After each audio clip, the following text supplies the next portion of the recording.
Hello everyone, welcome back to my channel B U study point. आज हम देख रहे हैं बीए फर्स्ट सेमेस्टर की फिजिकल एजुकेशन की यूनिट 3 का पार्ट फर्स्ट।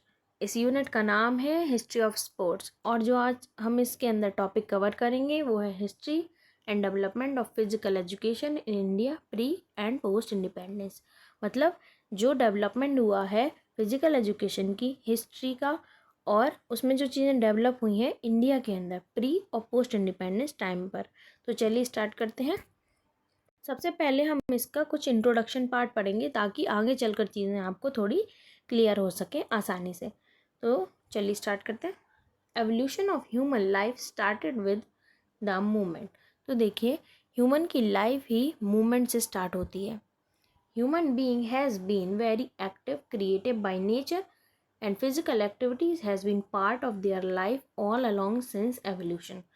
और ह्यूमन बीइंग हमेशा से ही जो है काफ़ी मतलब हमेशा से ही नेचुरली जो है काफ़ी क्रिएटिव और फिज़िकली एक्टिव रहा है और इन्हीं एक्टिविटीज़ ने उसे एवोल्यूशन की ओर जो है वो बढ़ाया है। और प्रिमिटिव मैंस जो थे उन्होंने सबसे पहली फिज़िकल एक्टिविटी जो की थी वो फूड और शेल्टर के लिए की थी। देखिए, फूड और शेल्टर जो है ये दोनों ही सर्वाइवल के लिए मोस्ट इम्पॉर्टेंट एलिमेंट होते हैं। बेसिक नीड है ये तो ह्यूमन की, चाहे वो प्रिमिटिव मैन हो, मॉडर्न मैन हो या फिर आजकल जो हम हैं वो हो। Food and shelter is the most important thing that a human need to survive. So first activities जो की गई थी प्रिमिटिव मैंस द्वारा वो फूड एंड शेल्टर के लिए की गई थी। फिजिकल एक्टिविटीज़ जो उनके द्वारा की गई थी फॉर देयर सर्वाइवल, उनके सर्वाइवल के लिए।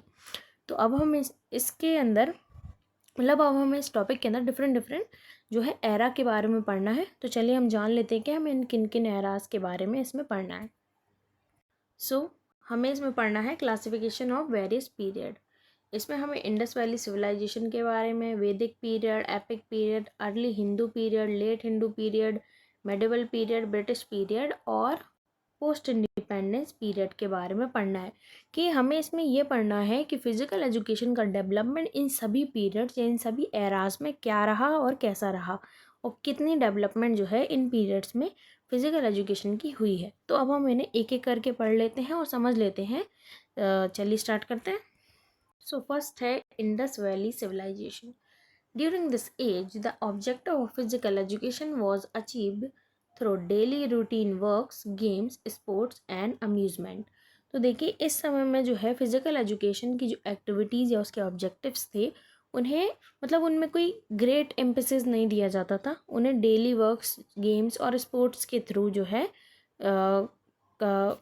गेन किया जाता था, फिर अचीव किया जा सकता है, अचीव कहा जा सकता है, सॉरी। और अम्यूज़मेंट, अम्यूज़मेंट का मतलब होता है एन्जॉयमेंट, जो कि रिक्रिएशनल भी आप कह सकते हैं। एन्जॉयमेंट, अम्यूज़मेंट एंड रिक्रिएशनल ये सब एक ही चीज़ है, एक ही सिनोनिम्स हैं। फिर आता है वैदिक पीरियड। तो वैदिक पीरियड फिजिकल एक्टिविटीज़ लाइक सूर्य नमस्कार, military training, training for battle, hunting, music and dancing, fighting, physical strength training and yoga were done at this time.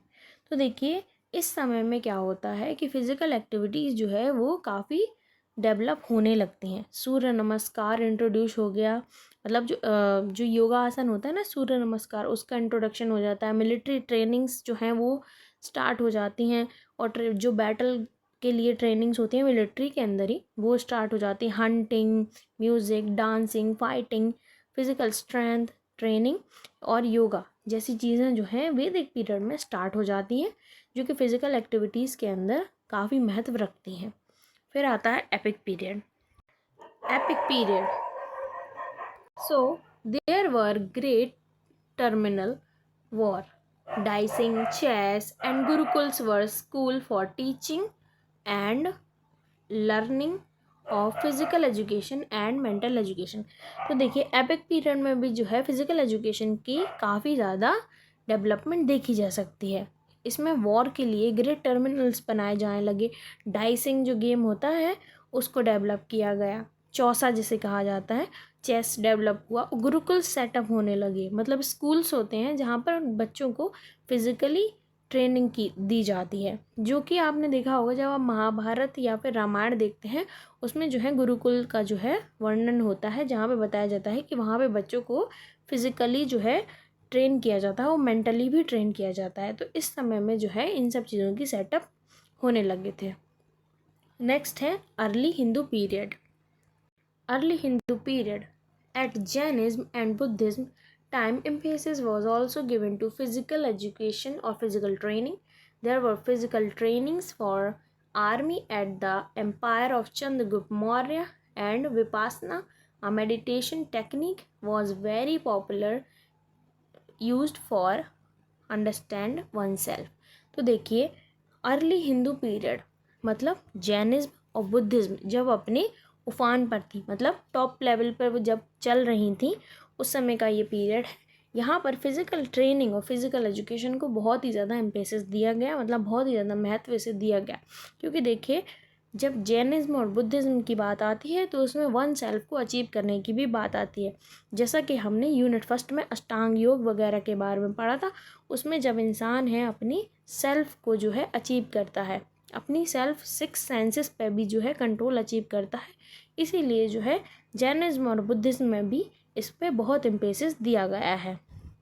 और फिज़िकल ट्रेनिंग आर्मी के लिए भी बहुत इम्पॉर्टेंट थी, जो कि चंद्रगुप्त मौर्य के एम्पायर की आर्मी थी। मतलब आर्मी तो बहुत सारी थी, बट चंद्रगुप्त एम्पायर में जो मौर्यन एम्पायर है उसने जो है फिज़िकल ट्रेनिंग पर बहुत एम्फेसिस दिया। इसीलिए जो चंद्रगुप्त मौर्य हैं उन्हें ग्रेट रूलर भी कहा जाता है, क्योंकि उन्होंने इतनी सारी जगहों पर जो है अचीवमेंट हासिल करी थी और बहुत बड़ा अपना एम्पायर खड़ा किया था। और विपासना की बात हुई है इसमें। विपासना एक मेडिटेशन टेक्निक होती है जो कि खुद को जानने में मदद करती है, मतलब अपने आप को समझने में या फिर अपने सिक्स सेंसेस पर कंट्रोल पाने में ये जो मेडिटेशन टेक्निक होती है ये मदद करती है। आप देखते चले जा रहे हैं कि इंडस वैली से आते आते इंडस वैली में जो है फिज़िकल एक्टिविटीज़ के थ्रू ही, मतलब normal physical activities daily courses के थ्रू ही जो है फिज़िकल एक्टिविटीज़ को अचीव किया जाता था। बट हम धीरे धीरे जैसे आगे बढ़ते हैं तो फिज़िकल एक्टिविटीज़ जो है, फिज़िकल ट्रेनिंग जो है वो काफ़ी ज़्यादा इन्फ्लुएंस कर रही हैं हर एक पीरियड में। हम आगे बढ़ते जाएंगे तो फिज़िकल एक्टिविटीज़ जो हैं वो भी डेवलपमेंट की ओर बढ़ती जाएंगी। अब नेक्स्ट है late Hindu period. So, late Hindu period, Takshila and Nalanda were universities where students were taught about self-realization and physical activities, basically martial arts. तो देखिए तक्षशिला और नालंदा जो यूनिवर्सिटीज़ हैं ये इंडिया की या फिर वर्ल्ड की भी कह लीजिए सबसे पुरानी यूनिवर्सिटीज़ जो हैं मानी जाती हैं। नालंदा और तक्षशिला यूनिवर्सिटीज़ जो कि लेट हिंदू पीरियड में डेवलप हुई। ये पीरियड कोई बहुत नया पीरियड नहीं है, काफ़ी पुराना पीरियड है। मौर्यन एम्पायर के तुरंत बाद जो पीरियड आता है वही ये जो है पीरियड है। तो इसमें तक्षशिला और नालंदा यूनिवर्सिटीज़ सेटअप हुई थी, जहाँ पर स्टूडेंट्स को सेल्फ रियलाइजेशन, और सेल्फ रियलाइजेशन कैसे हो सकता है जब आपका जो कंट्रोल है आपके सिक्स सेंसेस पे हो। सिक्स सेंसेस पे आपका कंट्रोल तभी होगा जब आप योग को परफॉर्म करेंगे, और योग जब आप परफॉर्म करते हैं तो वो आपकी आत्मा को परमात्मा से मिला देता है, जैसा कि हमने अष्टांग योग और धीरण संहिता के अंदर पढ़ा था यूनिट फर्स्ट में। ये जो सारी यूनिट है एक दूसरे से कनेक्टेड रहती हैं, तो आपको एक साथ ही पढ़ना होगा, अदरवाइज़ आपका जो पढ़ने का रूटीन है या फिर आपका समझने का तरीका है उसमें थोड़ी सी डिस्टर्बेंस आ सकती है। क्योंकि जब मैं नाम इस्तेमाल करती हूँ अष्टांग योग धीरण संहिता तो आपको रिकॉल होना चाहिए चीज़ों को, तो तभी आप अच्छे से जो है पढ़ पाएंगे। तो अब हम टॉपिक पर वापस आ जाते हैं अपने कि हाँ तक्षशिला एंड नालंदा यूनिवर्सिटीज़ जो हैं स्टूडेंट्स को क्या सिखाती थी, सेल्फ रियलाइजेशन सिखाती थी, और सबसे ज़्यादा इम्पॉर्टेंट जो है मार्शल आर्ट्स एक्टिविटीज़ को जो है सिखाया जाता था वहाँ पर। मार्शल आर्ट्स वो एक्टिविटीज़ होती हैं जो कि फ़िज़िकल ट्रेनिंग के थ्रू आती हैं। मार्शल आर्ट्स में जैसे कि कराटे या फिर शॉर्ट मतलब तीरंदाजी या फिर तलवारबाजी, ये सब चीज़ें जो है मार्शल आर्ट्स के अंदर आती हैं, जो कि एक योद्धा के लिए सीखना बहुत ज़रूरी होती है। इसीलिए इन सभी को यूनिवर्सिटीज़ में सिखाया जाता था, तक्षशिला और नालंदा जैसी यूनिवर्सिटीज़ में। अब हम अपने नेक्स्ट टॉपिक पे चलते हैं जो कि है मेडिवल पीरियड। सो मेडिवल पीरियड के अंदर जिम्निज्म weapon for self defense, सूर्य नमस्कार, popular sports with king and wrestling etcetera were some physical activities. तो देखिए मेडिवल पीरियड में जो है जिम का कॉन्सेप्ट जो है वो उभर कर आने लगा। जिमनिज्म में से ये जिम जो है ये इसका शॉर्ट फॉर्म होता है, इसका जो फुल फॉर्म है वो यही होता है। तो जिम का जो कॉन्सेप्ट है या व्यायामशाला जिसे हम हिंदी में कहेंगे कि व्यायामशाला जो है उसका कॉन्सेप्ट उभर कर आने लगा था बाहर। और वेपन्स या फिर सेल्फ डिफेंस के लिए जो है वेपन्स का इस्तेमाल करना सिखाया जाने लगा था। इंडिया के अंदर जो है जैसे कि तलवारबाजी, तीरंदाजी और भी बहुत सारे वेपन्स होते हैं जिनका जो है इस्तेमाल करना सिखाया जाता था। और सूर्य नमस्कार टेक्निक का जो है वो भी इस्तेमाल करना किया जाता था ताकि जो है बॉडी को स्वस्थ रखा जा सके। और बहुत सारे जो स्पोर्ट्स हैं वो भी पॉपुलर हो रहे थे। जो कि किंग्स हैं वो उन्हें अपने रिक्रिएशन के लिए भी खेला करते थे और अपनी फ़िज़िकल जो ट्रेनिंग है उसके लिए भी खेला करते थे। और रेसलिंग जो है वो उसमें से काफ़ी ज़्यादा जो है फेमस रहा है किंग्स के बीच में। और इवन जो वर्कर्स होते थे उस समय के जो सिपाही लोग होते थे वो भी जब ट्रेनिंग करते थे तो उनके बीच भी जो है गेम्स काफ़ी पॉपुलर होते थे, क्योंकि गेम्स जो है रिक्रिएशन के थ्रू जो है आपकी फ़िज़िकल बॉडी को स्ट्रॉन्ग बनाते हैं। तो यही चीज़ें जो हैं सम फिज़िकल एक्टिविटीज़ हैं जो कि मेडिवल पीरियड में काफ़ी ज़्यादा फेमस हुई। आपको इसमें ये याद रखना है, बाकी सब चीज़ें तो देखिए सेम ही हैं पहले की जैसी। सबसे ज़्यादा इसमें इम्पॉर्टेंट है कि जिम का जो है वो कॉन्सेप्ट आया, मतलब व्यायामशाला का जो है कॉन्सेप्ट इमर्ज हुआ है मेडिवल पीरियड में। उससे पहले तक ये नहीं था। उससे पहले गुरुकुल्स हुआ करते थे, वहाँ पर जो है ट्रेनिंग मिलती थी लेकिन जिम का कॉन्सेप्ट नहीं होता था। नेक्स्ट है British period. So British rule introduce their own games like badminton, cricket. They also gave emphasis on indigenous activities. They also changed some activities in public school. तो देखिए ब्रिटिश रूलर्स जब आए तो British rulers ने क्या किया, आए तो वो व्यापार करने थे। अगर आप हिस्ट्री के स्टूडेंट्स हैं तो आपको पता होगा कि वो आए क्यों थे। उनका मेन रीज़न सिर्फ ट्रेड था, लेकिन फिर वो अपने आप को यहीं सेटल करने लगे। जब सेटल करेंगे कहीं पे तो अपना जो कल्चर है उसे भी लाएंगे, अपने जो गेम्स हैं उन्हें भी लाएंगे। तो वो अपने जो गेम्स हैं उनको फिज़िकल एक्टिविटीज़ के अंदर जो है इन्वॉल्व करने लगे। उनमें से बैडमिंटन और क्रिकेट जो है वो इंडिया में इतना फेमस हो गया है आज कि कुछ लोगों को लगता है कि ये हमारा जो है नेशनल गेम है, बट ऐसा नहीं है। हमारा नेशनल गेम कोई भी नहीं है। India not have any official game. India का कोई भी ऑफिशियल गेम नहीं है। कुछ लोग हॉकी मानते हैं, कुछ बुक्स में भी दिया होता है, बट इंडिया का कोई भी ऑफिशियल गेम नहीं है। अगर आपसे कोई पूछता है कि इंडिया का नेशनल गेम क्या है तो आप बताएगा कि कोई भी गेम जो है इंडिया का नेशनल गेम नहीं है। बट ऑफिशियली हॉकी को जो है लोग जो है मानते हैं, क्योंकि उसके हिस्टोरिकल इवेंट्स ऐसे रहे हैं कि हॉकी को माना जाता है। बट कोई भी जो है इवेंट ऐसा नहीं है, या फिर सॉरी गेम ऐसा नहीं है जिसे इंडिया का ऑफिशियल गेम कहा जाता। तो चलिए अब हम अपने टॉपिक पे वापस आ जाते हैं। मैं बार बार भटक जाती हूँ, सो सॉरी। हाँ, तो ब्रिटिश रूल जो है इंट्रोड्यूस करते हैं अपने गेम्स को भी, जैसे कि बैडमिंटन, क्रिकेट। और वो एम्फेसिस देते हैं कुछ इंडिजिनियस एक्टिविटीज़ को भी जो उन्हें पसंद आ रही होती हैं उन्हीं पर। आप ये मत सोचिएगा कि इंडियंस की एक्टिविटीज़ पर वो जो है एम्फेसिस दे रहे हैं। जो उन्हें पसंद आ रही हैं बस उन्हीं पर वो जो है कुछ इंडिजिनियस एक्टिविटीज़ पर वो अपना एम्फेसिस देते हैं, उसमें कुछ चेंजमेंट्स भी करते हैं। तो और क्या करते हैं, चेंज भी करते हैं, उनको एक्टिविटीज़ को करते हैं चेंज, और उन्हें पब्लिक स्कूल में जो है डाल देते हैं कि ये जो गेम्स हैं अब इस तरीके से जो है खेले जाएंगे। और इस समय पे काफ़ी सारे जो हैं एसोसिएशंस और ऑर्गेनाइजेशन सेटअप होते हैं फिज़िकल एजुकेशन की एक्टिविटीज़ के लिए और फिज़िकल मतलब स्पोर्ट इवेंट्स के लिए। तो उसके कुछ एग्जाम्पल, जो दो मेजर एग्जाम्पल जो हैं मैं आपको बता देती हूँ। अगर आपको इनको अपने पेपर में मेंशन करेंगे तो आपको मार्क्स ज़रूर मिलेंगे, क्योंकि ये इसमें काफ़ी इम्पॉर्टेंट जो है नाम हो जाते हैं। पहला है YMCA। अगर आप YMCA भी लिख देंगे ना तो भी एग्जाम्पल डाल के आप YMCA भी लिख देंगे तो भी एग्जामिनर आपको मार्क्स ज़रूर देगा। इसका जो फुल फॉर्म होता है यंग मैन क्रिश्चियन एसोसिएशन। जैसे कि कॉलेज ऑफ फिज़िकल एजुकेशन है, जो कि मतलब कॉलेज ऑफ फिज़िकल एजुकेशन है, जिसे HC बक द्वारा फाउंड किया गया था। तो YMCA जो है ये इंडिया में सेटअप हुए सबसे पुराने जो है फिज़िकल एजुकेशन के कॉलेज में से एक है। और दूसरा है हनुमान व्यायाम प्रसारक मंडल अमरावती।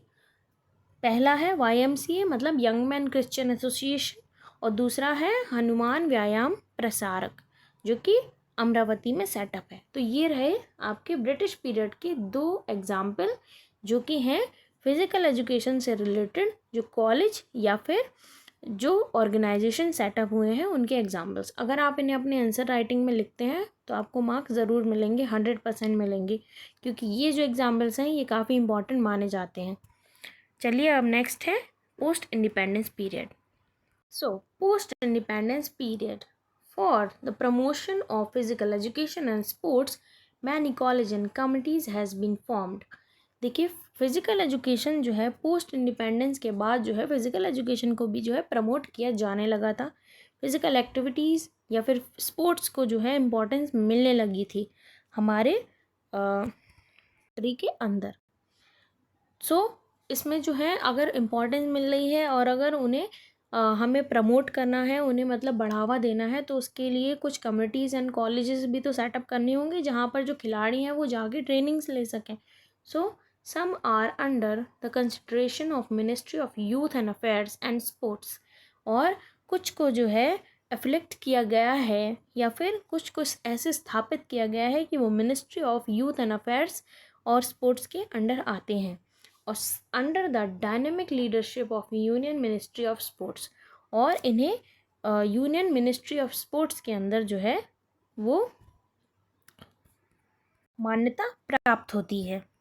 जैसे कि SAI sports authority of India, उसे भी जो है सेटअप किया गया है ताकि प्लेयर्स को जो है अच्छी ट्रेनिंग मिल सके और वो और एफर्ट से जो है अपने गेम में परफॉर्म कर सकें। हम कुछ इम्पॉर्टेंट प्लान्स एंड कमिटीज़ के बारे में जान लेते हैं जो कि पोस्ट इंडिपेंडेंस मतलब इंडिपेंडेंस के बाद जो है इम्प्लीमेंट की गई थी in the affair of physical education.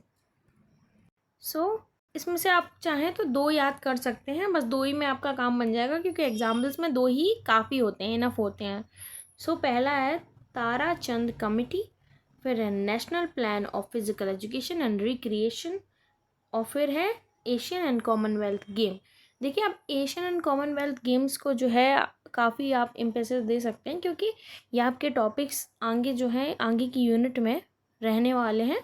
तो एशियन एंड कॉमनवेल्थ गेम्स को आपको याद भी करने की ज़्यादा ज़रूरत नहीं पड़ेगी, आप इसमें ओलंपिक गेम को भी जो है ऐड कर सकते हैं। और लास्ट है Laxmibai national institute of physical education Gwalior. तो ये रहे आपके 4 नाम जो कि प्लान्स या कमिटीज़ जो हैं सेटअप की गई थी इंडिपेंडेंस के बाद फिज़िकल एजुकेशन और स्पोर्ट्स को बढ़ावा देने के लिए। तो ये वीडियो यहीं तक थी। नेक्स्ट वीडियो में हम मिलेंगे जिसमें हम आपको फिज़िकल एजुकेशन की हिस्ट्री बताएंगे एंशिएंट ग्रीस के अंदर, और उसके बाद जो है हम आपको रोम की हिस्ट्री बताएंगे, और उसके बाद हमारा जो ये यूनिट 3 है ये पूरी तरीके से ख़त्म हो जाएगी।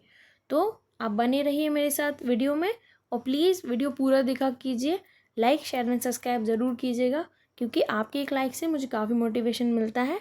और अगर आपको वीडियो पसंद आ रही है तो प्लीज़ कमेंट करके भी ज़रूर बताया कीजिएगा कि आपको क्या इसमें कमी लगी और क्या मुझे कुछ चीज़ें जो ऐसी हैं जिनमें मुझे ध्यान देने की ज़रूरत है। और देखिए कुछ लोग कमेंट कर रहे थे कि आपकी राइटिंग नहीं समझ आती, आप समझाती तो ठीक है बट राइटिंग नहीं समझ आती, तो I am so sorry, but ये जो नोट्स हैं ये मेरे पर्सनल नोट्स हैं।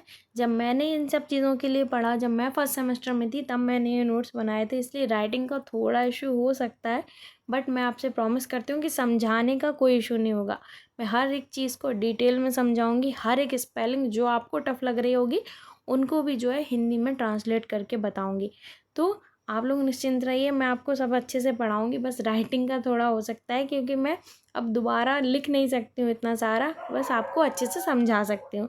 तो चलिए बातें बहुत हो गई, मिलते हैं नेक्स्ट वीडियो में। Thank you for watching.